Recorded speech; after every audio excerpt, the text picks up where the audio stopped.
Assalamualaikum warahmatullahi wabarakatuh. Perkenalkan kami dari grup C Lintas Minat PPDB akan mempresentasikan mengenai perbandingan jurnal pengendalian malaria. Nah, sebelumnya saya akan memperkenalkan anggota dari kelompok C. Yang pertama adalah saya sendiri, Melia Eka Nurkasana. Kemudian ada Regina Nadira Aurelia, ada Nabila Kavita Tunisa, ada Iza Nur Sabrina, ada Ulfa Maudia Sari, ada Dina Arum, ada Asti Alia, dan yang terakhir ada Lulusani. Nah, baik, langsung saja kita um, membahas mengenai cara kami mencari jurnal tentang pengendalian malaria. Boleh dibantu share screen.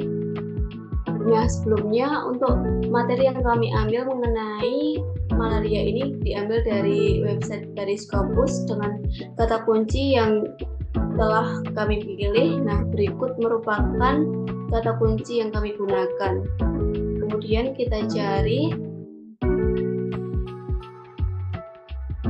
Nah, ini merupakan beberapa artikel yang ada di Scopus. Nah, kemudian kami memilih di jurnal yang nomor 5 mengenai prevention of infectious malaria cases by strengthening migration surveillance at village level in Purbalingga Regency, Central Java, Provinsi Indonesia yang dipublikasikan pada tahun 2023. Nah, ini merupakan jurnalnya.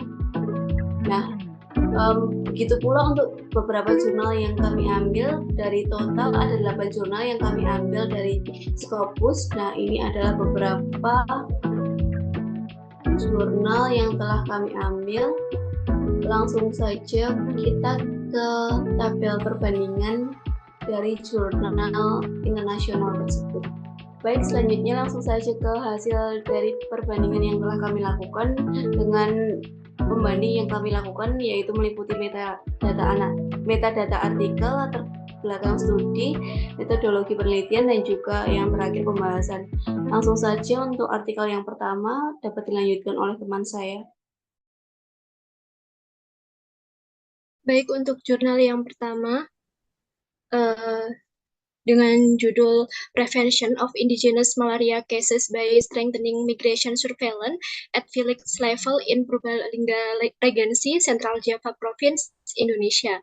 Nah, untuk penulisnya sendiri terdapat Nova Pramestuti, Agung Puja Kesuma, Siwi Pramtama, dan juga Ledjar Pribadi. Nah, dimulai dari latar belakang studi. Yang pertama yaitu terkait dengan masalah penelitian. Nah, di Kabupaten Purbalingga sendiri yaitu merupakan salah satu daerah endemis malaria di Provinsi Jawa Tengah. Kasus malarianya di Kabupaten Purbalingga sendiri dari tahun 1996 sampai dengan tahun 2016 ini berfluktuasi dan terjadi KLB pada tahun 2002 dan terjadi KRB pada tahun 2002 dan juga pada tahun 2010. Nah, Kabupaten Purbalingga ini telah mencapai 0 kasus malaria pada April 2016 dan 3 tahun sebelum tenggang waktu yang ditargetkan untuk eliminasi. Nah, di Kabupaten Purbalingga ini target eliminasinya yaitu ditentukan pada tahun 2020. Dan juga Kabupaten Purbalingga ini sebagai daerah dengan penduduknya itu sebagian besar sebagai pekerja migran, sehingga di setiap daerah reseptif malaria dengan mobilitas masyarakat yang tinggi ini diperlukan pengawasan yang ketat agar tidak terjadi penularan malaria indigenous atau malaria yang kasus malaria yang sumber penularannya itu berasal dari wilayah setempat. Nah, Kabupaten Purbalingga ini sendiri itu memiliki faktor resiko sehingga dikategorikan sebagai daerah reseptif malaria karena adanya kepadatan vektor, yaitu nyamuk Anopheles yang tinggi dan juga terdapat faktor lingkungan serta iklim yang menunjang terjadinya penularan malaria. Nah, daerah reseptif malaria ini berpotensi menjadi daerah endemis malaria jika ada kasus malaria impor yang tidak terdeteksi dan juga ditangani dengan cepat. Salah satu upaya yang dapat dilakukan untuk mencegah kasus malaria indigenous ini adalah melalui pelaksanaan surveillance migrasi di tingkat desa. Sehingga pertanyaan penelitian pada artikel ini yaitu bagaimana faktor-faktor yang mempengaruhi upaya pelaksanaan surveillance migrasi tingkat desa untuk mencegah reintroduksi transmisi lokal. Untuk hipotesis penelitiannya sendiri, penelitian ini tidak merumuskan hipotesis dan cakupan penelitian ini dilakukan di 4 desa fokus bebas malaria, yaitu fokus bebas ini yaitu wilayah reseptif malaria yang tidak ada penularan setempat atau disebut dengan kasus indigenous dalam 3 tahun terakhir di Kabupaten Purbalingga yang memiliki cakupan geografis dan juga budaya yang spesifik. Selanjutnya untuk metodologi penelitiannya, yang pertama terdapat desain penelitian. Penelitian ini dilakukan di desa-desa fokus bebas malaria di Kabupaten Purbalingga dengan metode penelitiannya yang digunakan adalah penelitian deskriptif kualitatif dengan pendekatan concurrent nested design, yaitu peneliti mengumpulkan data kuantitatif dan juga kualitatif secara bersamaan. Dan data kuantitatifnya itu diperoleh dari laporan kasus malaria, sedangkan data kualitatifnya itu diperoleh dari hasil fokus group discussion dan juga interview pada informan kunci, dan pengumpulan data itu dilakukan di antara bulan Maret hingga Oktober 2019. Dan selanjutnya untuk karakteristik penelitian, penelitian ini melibatkan 80 informan fokus group discussion dari 4 lokasi penelitian. Pada masing-masing lokasi itu terdiri dari 10 informan, yaitu meliputi kader kesehatan, perangkat desa, dan juga tokoh masyarakat. Sedangkan untuk 10 informan lainnya, yaitu dari kelompok masyarakat. Dan untuk wawancara informan kuncinya itu sendiri sebanyak 20 orang yang terdiri dari petugas program malaria di Dinas Kesehatan Kabupaten Purbalingga, dan juga petugas program malaria dari Puskesmas, 21 petugas dari MMS atau Malaria Migration Surveillance, dan juga 2 juru bahasa desa dari Sidareja dan juga Pengadegan. Selanjutnya untuk variabel yang diteliti dari pengukurannya yaitu pada artikel tersebut variabel yang diteliti yaitu pelaksanaan surveillance migrasi di tingkat desa dan faktor-faktor yang mempengaruhinya. Nah, pengukuran variabel penelitian ini menggunakan 3 indikator. Yang pertama yaitu sosialisasi MMS atau Malaria Migration Surveillance kepada masyarakat, yang kedua yaitu penemuan kasus, dan yang ketiga yaitu partisipasi masyarakat dalam mendukung MMS. Nah, 3 indikator ini diklasifikasikan ke dalam pelaksanaan MMS itu dinilai optimal atau kurang optimal. Selanjutnya untuk teknik analisa data sendiri, dalam artikel ini penelitian itu menggunakan analisis deskriptif untuk data kuantitatif dan juga analisis tematik konten untuk data kualitatifnya. Nah, data kasus malaria ini dianalisis secara deskriptif dalam bentuk grafik dan juga dinarasikan, serta informasi data vektor malaria dan mobilitas penduduk dari daerah endemik malaria itu dibuat dalam bentuk peta daerah reseptif. Sedangkan untuk data hasil dari fokus group discussion dan juga interview key informan itu diterjemahkan ke dalam bahasa Inggris dan dianalisis secara formal menggunakan pendekatan analisis isi tematik. Selanjutnya untuk pembahasan dari artikel ini, yang pertama untuk temuan penelitiannya diperoleh hasil data kuantitatif, yaitu laporan kasus malaria terdapat 229 kasus malaria di antara tahun 2016 sampai 2019. Nah, secara keseluruhan sekitar 95,6% kasus malaria itu diklasifikasikan berdasarkan riwayat perjalanan. Sedangkan berdasarkan analisis data kualitatif, secara geografis anopeles tempat perkembangbiakan masih ditemukan. Dan juga budaya takbir masyarakat pada saat malam sebelum Idul Fitri, yaitu dari malam hingga ke pagi, itu meningkatkan resiko penularan. Nah, temuan utama penelitiannya yaitu surveillance migrasi di tingkat desa dapat berperan untuk diagnosis yang cepat dan pengobatan yang tepat, terutama di desa-desa endemis dan juga reseptif malaria dengan penduduk migrasi ke daerah endemis malaria. Untuk inkonsistensi sendiri tidak ditemukan dalam penelitian ataupun yang kontradiktif juga tidak ditemukan dalam artikel ini. Untuk limitasi atau keterbatasan penelitian ini, yaitu tidak menguji hubungan kausal antara variabel-variabel penelitian karena hanya menggunakan metode deskriptif kualitatif yang bersifat eksploratif, dan penelitian ini hanya mengumpulkan data sekunder dari laporan kasus malaria dan data primal dari hasil FGD dan juga interview ke informan, sehingga tidak dapat memverifikasi kebenaran data secara langsung. Selain itu juga penelitian ini hanya dilakukan di 4 desa fokus bebas malaria di Kabupaten Purbalingga, sehingga hasil tidak dapat digeneralisasi untuk daerah lain yang memiliki karakteristik berbeda. Baik, untuk pembanding selanjutnya yaitu mengenai jurnal yang kedua yang berjudul Malaria Prevention Practice and Malaria Prevalence Among Children Living a Rural Community in Southwest Nigeria. Nah, artikel ini ditulis oleh Odunayo et al. Yang dipublikasikan pada tahun 2022. Nah, untuk latar belakang studi ini yang meliputi problem penelitian yaitu sistem drainase dan juga tindakan sanitasi lainnya yang ada di negara bagian Ekiti itu terlalu buruk sehingga kondisi kehidupan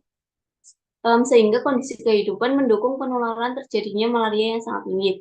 Nah, menurut survei kesehatan demografi pada tahun 2018, prevalensi malaria pada anak anak balita di negara bagian Ekiti sebesar 32,3%. Nah, selain itu juga serapan ITN dan juga ACT di negara tersebut yang tergolong relatif rendah. Nah, untuk pertanyaan penelitian sendiri itu, apakah metode yang digunakan untuk mencegah malaria berpengaruh terhadap prevalensi parasit malaria di antara anak-anak yang tinggal di komunitas pedesaan di Nigeria. Nah, kemudian untuk hipotesis penelitian itu metode yang digunakan untuk mencegah malaria berpengaruh terhadap prevalensi parasit malaria di anak-anak yang tinggal di komunitas negara Nigeria. Kemudian untuk cakupan dari penelitian ini dilakukan di Ire Ekiti yang dekat dengan pemukiman sehingga terdapat komunitas dengan kelembapan dan juga curah hujan tahunan sebesar 109,7 mm serta terjadi pada musim hujan sehingga penelitian ini difokuskan pada cakupan tersebut. Nah, kemudian untuk metodologi ini terdiri dari desain penelitian di mana penelitian ini merupakan analisis bersarang dari suatu komunitas berdasarkan studi cross-seksional tentang surveillance malaria yang melibatkan prevalensi parasit malaria dan juga limbah besar. Nah, kemudian dibahas juga mengenai karakteristik sampel di mana penelitian ini melibatkan komunitas yang dilakukan pada anak sebanyak 357 yang berusia rentang 1 hingga 15 tahun sebagai informan utama. Selain itu juga melibatkan orang tua dan juga pengasuh untuk mengetahui pencegahan dan juga pengendalian malaria yang telah diberikan kepada anaknya. Nah, untuk metode selanjutnya yaitu meliputi variabel yang diteliti dan juga pengukurannya. Nah, untuk variabel yang diteliti pada penelitian ini merupakan berupa variabel independen berupa kelas sosioekonomi dan variabel dependen berupa metode pencegahan malaria yang diterapkan. Kemudian untuk pengukurannya menggunakan uji Pearson chi-square untuk menguji hubungan antara variabel kategori yang berbeda dengan tingkat signifikasi yang ditetapkan dengan P kurang dari 0,05. Kemudian data dianalisis menggunakan SPSS versi 25. Nah, kemudian data diklasifikasikan berdasarkan kelas sosioekonomi. Nah, untuk kategori ini merupakan variabel yang digunakan untuk menilai hubungan antara kelas sosial dan juga metode pencegahan malaria yang telah ditetapkan. Kemudian dilanjutkan dengan uji Pearson chi-square untuk menguji hubungan antara variabel kategori yang berbeda dengan tingkat signifikansi yang ditetapkan pada P kurang dari 0,05. Untuk pembahasannya, yang pertama itu tentang temuan peneliti, di mana peneliti menemukan bahwa partisipasi penelitian ini yang melakukan pencegahan malaria dengan metode kelambu di pintu dan juga jendela outlet memiliki prevalensi malaria yang sedikit dibandingkan dengan partisipan lainnya. Sedangkan partisipan studi yang tidak menggunakan metode apapun itu memiliki tingkat prevalensi malaria yang tinggi. Namun dari metode yang ada itu tidak satupun memberikan perlindungan yang lebih tinggi secara statistik dari malaria antara kelompok peserta yang menggunakan metode ini dan juga dilakukan cara pencegahan malaria yang lebih banyak itu pada kelas sosial, sedangkan pada kelas bawah itu cenderung menggunakan kelambu. Kemudian dari penelitian ini juga membahas tentang inkonsistensi di mana peneliti sudah menjawab tujuan dari penelitian ini yang dapat kita lihat dari hasil penelitian dan juga kesimpulan yang ada sehingga tidak ditemukan inkonsistensi pada penelitian ini. Untuk limitasi studi ini menyarankan untuk melakukan peninjauan metode malaria yang digunakan pada wilayah tersebut. Kemudian untuk artikel selanjutnya dapat dilanjutkan oleh saya. Oke, baik. Selanjutnya adalah artikel dengan judul Malaria Amongst Children Under 5 in Sub-Saharan Africa, a Scoping Review of Prevalence, Risk Factor, and Prospective Interventions. Penulisnya yaitu Jacob Owusu-Safro, Mustafa Amaudu, Pisya Kowardo, Abdul Karim Adams, Thomas Botengian, Abdul Ghani Osman, Immanuel Asidu, dan Edward Wilson Ansah, dengan tahun publish yaitu 2023. Lalu di latar belakang studi, pada problem penelitian yaitu Afrika menyumbang 95% kasus malaria di dunia pada tahun 2019.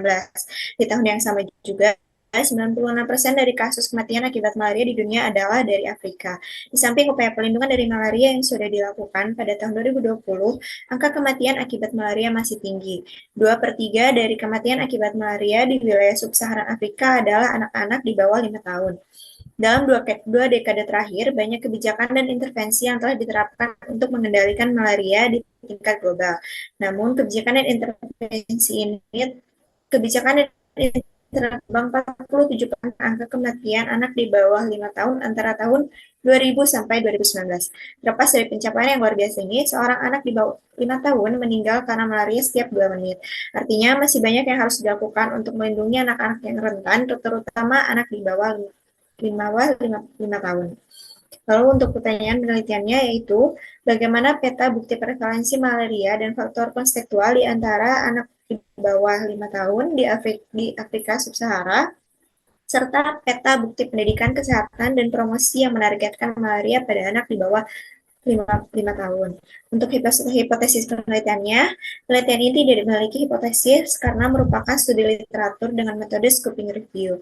Cakupan penelitiannya yaitu menggunakan 4 database utama dari PubMed, Central Dimension, dan GSTOR yang mempublikasikan 27.842 literatur dengan tambahan dari pencarian Google, Google Scholar, dan repositori institusi dengan publikasi sebanyak 37, sehingga menempatkan 225 full-text jurnal dan 100 jurnal tambahan.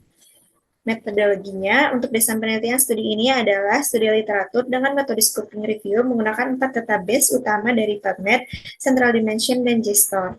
Karakteristik penelitiannya yaitu menggunakan guideline outline yang dirumuskan oleh Arskey dan O'Malley, meliputi identifikasi dan menyatakan pertanyaan penelitian, mengidentifikasi penelitian yang relevan, seleksi penelitian, pengumpulan data, dan kesimpulan dan panduan antara hasil dengan pembahasan. Sebagian besar penelitian menggunakan cross-sectional survey, 40% dari studi yang disertakan dilakukan hanya di 3 negara sub-Saharan Afrika, yaitu Nigeria, Ghana, dan Ethiopia. Kebanyakan jurnal diterbitkan online antara tahun 2013 sampai 2022. Untuk variabel yang diteliti adalah database PubMed, Central Dimension, dan JSTOR dengan beberapa filter seperti bahasa, waktu, spatial filter, keywords, dan inclusion kriteria serta exclusion kriteria. Untuk teknik analisis datanya yaitu menambahkan istilah MESH diadaptasi agar sesuai dengan database lain, yaitu Central Dimension dan JSTOR. Penulis juga memeriksa catatan yang diperoleh dan menggunakan Medley software untuk menghapus duplikat. Perpustakaan WHO, Hinari, Material Surveillance, dan Response Action Network, Google Scholar, Google, dan repositori institusi universitas di Sub-Sahara Afrika dicari untuk catatan tambahan. Selain itu, daftar referensi dari catatan yang memenuhi syarat diperiksa untuk artikel yang relevan. Pencarian terakhir dilakukan pada tanggal 20 Juli 2022. Penulis menyimpan artikel yang memenuhi kriteria kelayakan dalam software Medley untuk dilakukan charting data, kemudian data diekstraksi secara independen oleh PYK dan AKA dan ditinjau oleh MA dan JOS. Rincian yang dihapus selama proses pembuatan bagian data meliputi penulisan dan tahun, negara tempat penelitian dilakukan, desain penelitian, populasi, ukuran sampel, prevalensi, faktor risiko, intervensi, strategi diagnostik, dan informasi pendanaan. Selain itu, selama penulis menyelesaikan kesalahpahaman dan ketidaksesuaian selama proses ekstraksi data dalam pertemuan mingguan dengan berkonsultasi. Lalu di pembahasan, terdapat Temuan penelitian dari hasil literatur review yang dilakukan ditemukan prevalensi malaria yaitu antara 0,7% sampai 80,3%. Beberapa penelitian menyebutkan 0 sampai 10%, 59 penelitian menyebutkan 11 sampai 50%, 4 penelitian menyebutkan 51 sampai 60%, sementara 2 penelitian melaporkan prevalensi tertinggi yaitu 79,8% dan 80,3%. RDT menghasilkan prevalensi tertinggi di antaranya penelitian menggunakan DT dan tes mikroskopis untuk analisis parasit Plasmodium. Faktor risiko malaria pada anak di bawah 5 tahun di sub-Sahara Afrika yakni variabel sosial ekonomi demografi, kondisi kesehatan sebelumnya, infrastruktur dan sistem kesehatan, gizi dan perubahan iklim, pendidikan dan intervensi promosi kesehatan, serta perilaku pencarian kesehatan. Untuk inkonsistensinya, tidak ditemukan inkonsistensi penulisan ataupun penelitian dalam jurnal ini. Lalu limitasinya yaitu jurnal ini hanya menggunakan penelitian diterbitkan dalam bahasa Inggris, yang mana dapat membatasi jumlah penelitian yang dapat memperkaya penemuan untuk review ini. Selain itu, sebagian besar penelitian yang direview adalah survei cross-seksional, sehingga hubungan kausal antara faktor sosial ekonomi dan malaria mungkin tidak semuanya dapat dipastikan. Namun, penulis mengambil 100 penelitian dari lebih dari 20 negara Afrika untuk mereview ini untuk membantu memetakan bukti yang relevan dan memberikan rekomendasi untuk tindakan kebijakan. Untuk selanjutnya akan diteruskan oleh teman saya. Selanjutnya adalah jurnal keempat yaitu tentang Digitalized Long-Lasting Insecticidal Net Mass Distribution Campaign in the Context of COVID-19 Pandemic in Congo Central Democratic Republic of Congo. Penulisnya metadata dari artikel ini yaitu ditulis oleh Joris Lozimbalikurala dan kawan-kawan yang diterbitkan pada tahun 2023. Sedangkan problem penelitian yang ada yaitu Republik Demokratik Kongo ini melakukan kampanye distribusi massal pertama jaring insektisida tahan lama dengan manajemen data digital yang terkoordinasi. Program ini dilakukan di tengah kondisi pandemi COVID-19. Selanjutnya yaitu hipotesis dalam penelitian ini tidak ada karena penelitian ini bersifat deskriptif. Selanjutnya untuk cakupan penelitian ini dilakukan di Provinsi Kongo Tengah sebagai provinsi endemik malaria perennial pertama yang melakukan pendekatan manajemen data digital untuk kampanye distribusi massal jaring insektisida yang terkoordinasi oleh Kementerian Kesehatan dan stakeholder yang terkait. Selanjutnya pada metodologi, penelitian ini menggambarkan proses perencanaan dan pelaksanaan kampanye jaring insektisida tahan lama di Provinsi Kongo Tengah pada tahun 2020 dengan manajemen data digital. Dengan demikian, penelitian ini bersifat deskriptif. Lalu, karakteristik sampel yang diambil yaitu menggunakan populasi terdaftar selama kampanye semenjak tahun 2017 di Provinsi Kongo Tengah. Tercatat sejumlah 5.227.725 orang masyarakat terintervensi oleh program ini. Kenaikan jumlah penduduk tahunan sebesar 2,9% juga diterapkan dalam pencatatan penambahan penduduk. Lalu untuk variabel yang diteliti yaitu mengukur pada efektivitas penggunaan manajemen data digital, cakupan distribusi jaring insektisida tahan lama selama pandemi COVID-19 sebagai alat utama dalam pencegahan endemis malaria. Pengukuran cakupan distribusi jaring insektisida ini dilakukan dengan menghitung populasi terdaftar di tahun tersebut yang telah diperbarui dengan laju pertumbuhan penduduk, kemudian dibagi dengan faktor 1,8 dari WHO. Adapun nilai signifikansi 5% dipakai untuk meningkatkan kualitas data. Selanjutnya pada teknik analisis data yaitu peneliti menjelaskan secara sistematis proses perencanaan program hingga pelaksanaannya dengan menjanjikan diagram alur dalam bentuk gambar. Selain itu, peneliti juga menyediakan struktur kerja tim yang berkontribusi dalam program ini. Data yang disajikan berupa angka yang disajikan dalam bentuk tabel distribusi yang dilengkapi dengan narasi. Terkait pembahasan dalam temuan penelitian ini, yang pertama yaitu proses berjalannya program ini dilakukan dalam beberapa metode, yakni peringkasan deskripsi provinsi, proses implementasi kampanye, macro planning, pelatihan, micro planning, manajemen sediaan dan inventaris, koordinasi kampanye, distribusi jaring insektisida, dan digitalisasi manajemen data kampanye. Pada akhir program terdapat peningkatan sebesar 7,7% populasi yang terdaftar jika dibandingkan dengan populasi dalam proyek microplanning. Dan terdapat pengurangan sebesar 6,2% rumah tangga yang terdaftar jika dibandingkan dengan rumah tangga yang terdaftar pada microplanning. Kesimpulan dari penelitian ini menyatakan bahwa kampanye distribusi massal adalah cara terbaik untuk mempercepat peningkatan cakupan jaring insektisida tahan lama. Untuk inkonsistensi dalam penelitian ini belum ditemukan, sedangkan untuk limitasinya yaitu terdapat perubahan pada komposisi informasi yang terkumpul dari populasi yang terregistrasi. Selain itu, karena distribusi dilakukan secara door-to-door selama pandemi COVID, maka petugas penyalur jaring insektisida ini harus dilengkapi dengan APD dan alat sanitasi lainnya. Untuk jurnal selanjutnya bisa dilanjutkan oleh teman saya. Baik, untuk jurnal yang kelima yakni dengan judul jurnal A Comparative Assessment of the Community Frontline Health Workers, Further Knowledge and Practice of Malaria Diagnosis and Treatment in three continuous districts, Mandra, Balakat, and Dindori of Madhya Pradesh, India. Jadi penulisnya yaitu Mrigendra Pesing et al. Dengan tahun publikasi ini 2023.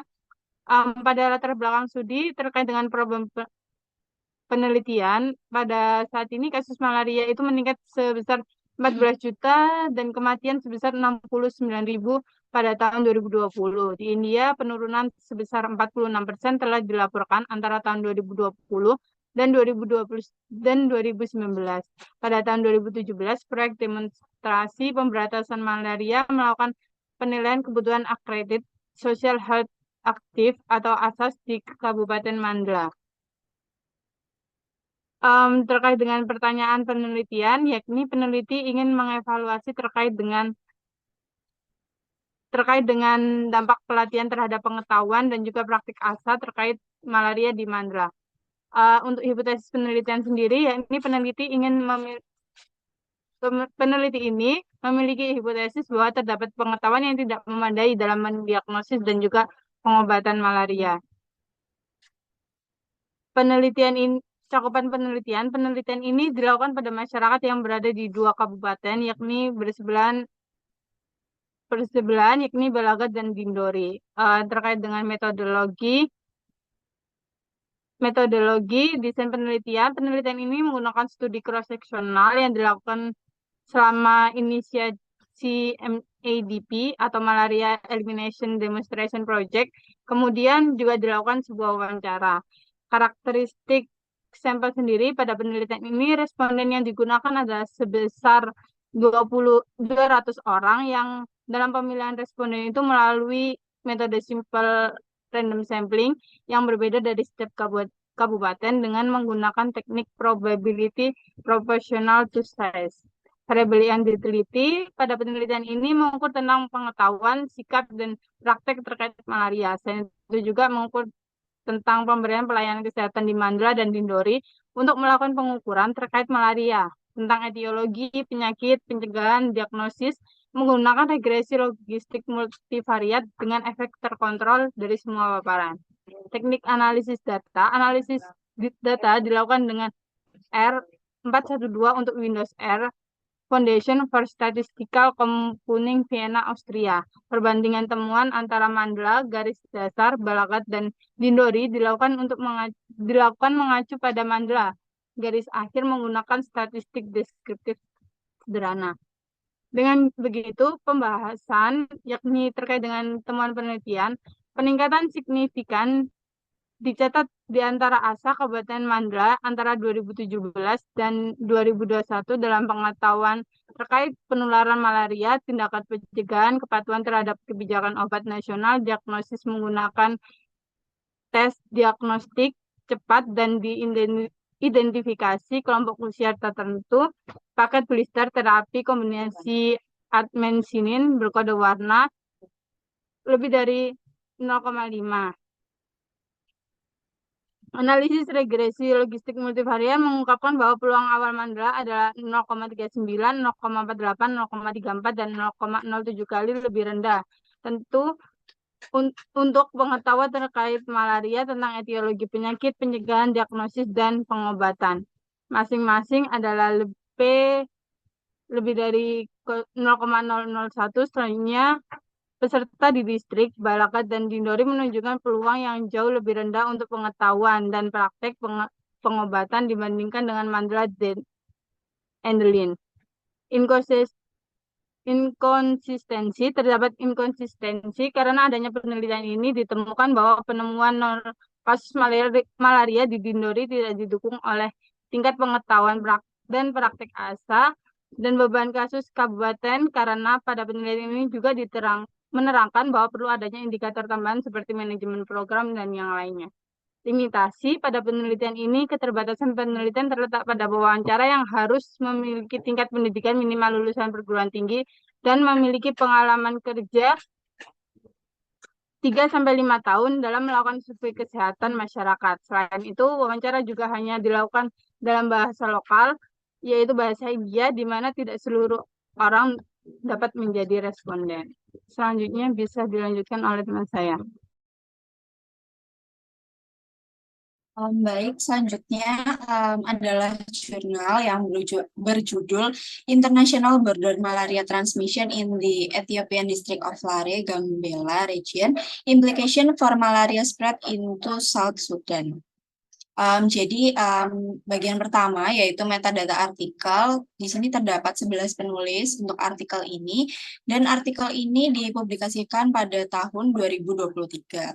Lalu problem dari penelitian ini adalah jadi meskipun telah terdapat peningkatan pada upaya preventif dan juga pengendalian malaria pada wilayah Horn of Africa, tapi penyakit malaria ini terus menyebabkan morbiditas dan mortalitas yang signifikan di berbagai wilayah di Ethiopia dan wilayah lainnya dari rentang tahun 2011 hingga 2021. Lalu selanjutnya yaitu pertanyaan penelitian. Jadi bagaimana keterkaitan dan potensi beban dan juga pola spasio-temporal terkait penularan penyakit termasuk pengaruh faktor iklim terhadap terjadinya malaria hingga ke wilayah perbatasan internasional. Lalu selanjutnya hipotesis penelitian. Jadi tidak ada hipotesis yang diungkapkan oleh penulis dalam penelitian ini. Lalu selanjutnya ada cakupan penelitian. Jadi penelitian ini itu dilakukan di distrik Lare, tepatnya di Nuer, Gambela, Ethiopia. Jadi Gambela ini terletak pada perbatasan antara Ethiopia dan juga Sudan Selatan. Lalu selanjutnya ke bagian metodologi penelitiannya. Jadi desain penelitian ini menggunakan desain studi analisis deskriptif retrospektif yang menggunakan data rutin pelayanan klinis dari fasilitas pelayanan kesehatan di Lare, Sudan Selatan. Jadi rekam medis atau data klinis pelayanan kesehatan dari tahun 2011 hingga 2021 itu ditinjau guna mendapatkan data morbiditas dan juga mortalitas akibat malaria. Selain itu, data iklim untuk distrik Lare diperoleh dari Pusat Layanan Meteorologi di Gambela. Selanjutnya, yaitu terkait karakteristik sampel. Jadi tidak dijelaskan karakteristik sampel menurut jenis kelamin maupun usia dalam artikel ini. Namun sampel penelitian itu diambil dari data laporan kasus malaria dari 9 fasilitas pelayanan kesehatan di Lare, Gambela. Jadi fasilitas pelayanan kesehatan tersebut ada 2, yang diantaranya berupa health center dan 7 lainnya adalah berupa health post. Jadi selanjutnya ada variabel yang diteliti dan pengukurannya. Jadi variabel pertama yang diteliti yaitu terkait insidensi malaria, lalu juga hasil tes malaria yang positif, dan juga persentase kasus malaria akibat yang disebabkan oleh Plasmodium falciparum. Lalu selanjutnya ada teknik analisis data. Jadi data ini dianalisis dengan cara memasukkannya terlebih dahulu ke dalam database karena medical record-nya belum masih manual, bukan elektronik seperti itu. Kemudian dilakukan data cleaning dan juga dilihat akurasinya dengan R. Kemudian data dianalisis menggunakan R dan SPSS versi ke-20. Selain itu juga dilakukan uji ANOVA yang dilakukan untuk menilai variabilitas antara jumlah kasus antar tahunan dan faktor meteorologi. Dan juga komposisi spesies tahunan itu dihitung untuk parasit malaria yang ada, yaitu Plasmodium falciparum, dan juga musiman dengan total malaria juga ditentukan. Kemudian model musiman sederhana untuk meramalkan kasus malaria tahunan di masa depan juga dilakukan. Lalu selanjutnya di bagian pembahasan, jadi temuan penelitiannya adalah jadi berdasarkan total kasus suspek malaria di Sudan Selatan pada tahun 2011 hingga 2021 yang telah dilakukan tes dengan RDT, jadi 40,8% kasusnya itu terdeteksi positif malaria. Positivity rate malaria meningkat dalam rentang waktu tersebut dan persentase tertinggi terjadi pada tahun 2021, yaitu sejumlah 74,5%. Spesies parasit malaria yang menginfeksi mayoritas penduduk di Lare adalah Plasmodium falciparum, dan juga terdapat signifikansi kasus berdasarkan variasi musim. Jumlah kasus tertinggi terdapat pada bulan Juli hingga September setiap tahunnya, dan juga kondisi iklim seperti musim hujan tahunan, suhu, dan kelembapan itu berpengaruh pada peningkatan kasus malaria dari bulan Juni hingga Oktober. Lalu selanjutnya ada inkonsistensi, jadi tidak terdapat inkonsistensi dalam penelitian ini. Hasil penelitian juga didukung oleh temuan penelitian lainnya yang juga dijadikan acuan oleh peneliti. Lalu yang terakhir adalah limitasi, jadi limitasinya terletak pada pemilihan data surveillance malaria menurut umur, jenis kelamin, serta tabulasi umur dengan jenis kelamin. Selain itu, terdapat pula keterbatasan pada analisis situasi malaria pada setiap distrik karena hanya menggunakan data sekunder. Sekian untuk jurnal yang ke-6. Untuk selanjutnya akan dilanjutkan oleh teman saya. Baik, kemudian berlanjut pada artikel yang ke-7 dengan judul Determinant of Malaria Infections Among Children in Refugee Settlements in Uganda during 2018 until 2019. Artikel ini ditulis oleh Henry Musoke Semakula, Song Liang, Paul Isolo Mokwaya, Frank Mugaga, Monica Swan, Dennis Seka, Hennington Waswa, dan Patrick Kaima. Kemudian artikel ini dipublikasikan pada tahun 2023. Adapun hal-hal yang melatar belakangi studi ini, yaitu yang pertama ada suatu problem penelitian, yaitu sebanyak 5% dari 247 juta kasus malaria di dunia dilaporkan terjadi di Uganda. Uganda ini juga merupakan negara penampung pengungsi terbanyak di Afrika dengan lebih dari 1,36 juta pengungsi. Nah, meskipun malaria menjadi tantangan yang muncul di pemukiman pengungsi, masih sedikit diketahui tentang faktor risikonya. Kemudian muncul pertanyaan penelitian, yaitu apa saja faktor risiko dari penyakit malaria pada anak-anak berusia di bawah 5 tahun yang tinggal di wilayah pemukiman pengungsi di Uganda, dan tidak ditemukan hipotesis dalam penelitian ini. Dengan cakupan penelitiannya yaitu dilakukan di 5 area pemukiman pengungsi yang terletak di Yumbe, Arua, Ajubani, Moyo, Lambo, Keriadango, Kiegegwa, Kamwenge, dan Isingiro. Sementara itu, terdapat metodologi penelitian, yaitu menggunakan desain penelitian longitudinal dengan cara melakukan survei. Kemudian, karakteristik sampel yang digunakan yaitu sebanyak 8.125 balita dengan 3.841 diantaranya tinggal di wilayah pemukiman pengungsi. Kemudian, variabel yang diteliti yaitu prevalensi malaria, informasi demografi, sosial ekonomi, dan lingkungan. Teknik analisis data yang digunakan yaitu regresi logistik multivariabel untuk mengidentifikasi dan menentukan faktor risiko dari penyakit malaria. Pada bagian pembahasan ditemukan bahwa secara keseluruhan prevalensi malaria di semua pemukiman pengungsi di 9 kabupaten tersebut adalah 36,6%.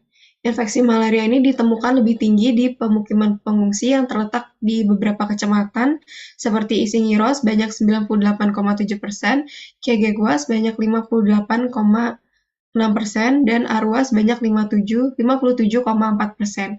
Nah, tingginya infeksi malaria ini disebabkan oleh ketersediaan akses air bersih yang minim, sanitasi yang buruk, dan juga rendahnya tindakan pencegahan dalam menekan baik kelangsungan hidup nyamuk maupun dalam mengendalikan infeksi penyakit malaria.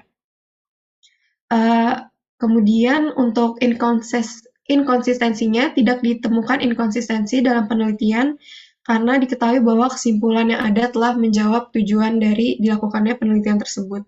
Sementara itu, terdapat beberapa limitasi, diantaranya tidak dapat memasukkan faktor risiko lingkungan, misalnya seperti curah hujan dan temperatur udara, karena menggunakan data sekunder. Jadi, sifat cross-sectional dari desain penelitian ini tidak dapat menentukan hubungan causal effect dengan pasti antara prediktor risiko tingkat rumah tangga dan dengan infeksinya. Sekian untuk artikel yang ke-7, kemudian akan dilanjutkan oleh rekan saya. Baik, untuk artikel yang ke-8, yaitu dengan judul Prevalence Trends and Associated Factor of Malaria in the Sai Osudoku District Hospital, Ghana. Artikel ini ditulis oleh Jessica Asiake et al. Pada tahun 2023, yang mana dengan problem penelitian yaitu malaria ini merupakan penyakit yang mudah dicegah dan diobati, namun merupakan penyakit yang terus berdampak buruk pada kesehatan dan mata pencaharian masyarakat di seluruh dunia, terutama pada sub-Sahara Afrika yang menanggung beban malaria global yang sangat tinggi. Pada pertanyaan penelitian yaitu, bagaimanakah nilai prevalensi, tren, dan faktor yang berhubungan dengan malaria di Rumah Sakit Distrik Sai Osudoku, Ghana? Dan kemudian untuk hipotesis penelitiannya tidak dicantumkan dalam artikel ini. Kemudian untuk cakupan penelitian yaitu penelitian di Rumah Sakit Distrik Sai Osudoku itu didirikan pada tahun 1970 sebagai pos kesehatan oleh Sai dan diserahkan kepada Kementerian Kesehatan. Kemudian untuk metodologi desain penelitiannya yaitu desain penelitian ini adalah sebuah studi cross-sectional yang dilakukan dengan data sekunder diambil dari catatan rumah sakit selama 10 tahun, yang mana dalam rentang waktu Februari 2020 hingga November 2020 di Rumah Sakit Distrik Sai Osudoku, Ghana. Untuk karakteristik sampel, penelitian ini mengambil semua orang yang mengunjungi rumah sakit selama bulan Februari dan November pada tahun 2020 dan diminta untuk melakukan tes malaria yang mana akan diikutsertakan dalam penelitian ini. Nah, data sosiodemografi dan laboratorium sekunder dari pasien ini diambil dari catatan rumah sakit rumah sakit. Untuk itu lanjut ke variabel yang diteliti dan pengukurannya yaitu data semua pasien yang mengunjungi rumah sakit SODH dan melakukan tes malaria antara Februari 2020 hingga November 2020. Nah, hal ini terlepas dari jenis kelamin dan usia diekstraksi dan dimasukkan dalam penelitian. Data pasien yang mengunjungi SODH sebelum Februari 2020 dan setelah November 2020 itu nantinya akan dikeluarkan dari penelitian menggunakan analisis deskriptif. Kemudian untuk analisis datanya, yaitu data yang diekstraksi dimasukkan ke Epidata versi 6 dan kemudian data diimpor ke SATA 1 untuk dibersihkan dan dianalisis. Kemudian analisis deskriptif itu digunakan untuk menentukan prevalensi, tren, dan juga karakteristik sosiodemografi peserta penelitian, regresi logistik sederhana pada tingkat kepercayaan sebesar 95% dilakukan untuk menyelidiki faktor sosiodemografi yang terkait dengan infeksi malaria di antara peserta penelitian tersebut. Kemudian untuk yang terakhir yaitu pembahasan, yang mana temuan penelitian itu usia peserta yang berkisar antara 0,8 hingga 1,1 tahun dengan usia rata-rata yaitu 32,5 tahun dengan estimasi prevalensi malaria selama masa penelitian adalah 20,9%. Nah, mayoritas sebesar 79,1% peserta itu menunjukkan tanda dan gejala malaria negatif setelah tes. Prevalensi kasus malaria meningkat secara progresif dari 6,7% menjadi 55,4% selama 10 bulan. Nah, regresi ini tuh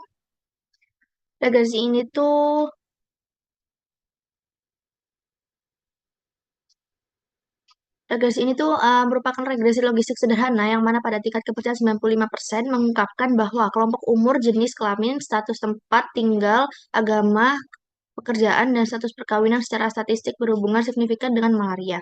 Hasil penelitian menunjukkan bahwa orang yang dinyatakan positif malaria sebagian besar diobati dengan artemether lumefantrine sebesar 46,1%.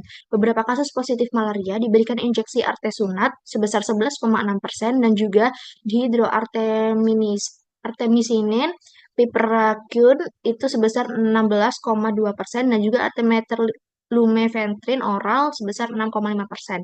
Anehnya, ada 19,6% dari kasus positif malaria itu tidak diberikan obat malaria dalam bentuk apapun. Untuk inkonsistensinya tidak dibahas atau tidak ada dalam penelitian ini. Dan untuk yang terakhir yaitu limitasi. Di sini limitasinya yaitu di Rumah Sakit Distrik Soy Sudaku meliputi usia peserta, jenis kelamin, tempat tinggal, agama, pekerjaan, dan status perkawinan. Semua temuan penelitian ini tuh menunjukkan bahwa malaria masih menjadi masalah kesehatan masyarakat yang serius di rumah sakit ini. Nah, informasi yang diperoleh dari penelitian ini tuh dapat memandu implementasi strategi pencegahan, pengendalian, dan eliminasi malaria di Ghana. Sehingga penelitian ini tuh hanya dilakukan kepada pasien RS tersebut saja dan tidak dapat digunakan pada pasien umum. Sekian presentasi yang dapat kami sampaikan dari grup C lintas minat pengendalian penyakit yang ditularkan akibat binatang, yang mana kita membahas masalah malaria. Kurang dan lebihnya mohon dimaafkan. Terima kasih. Wassalamualaikum warahmatullahi wabarakatuh.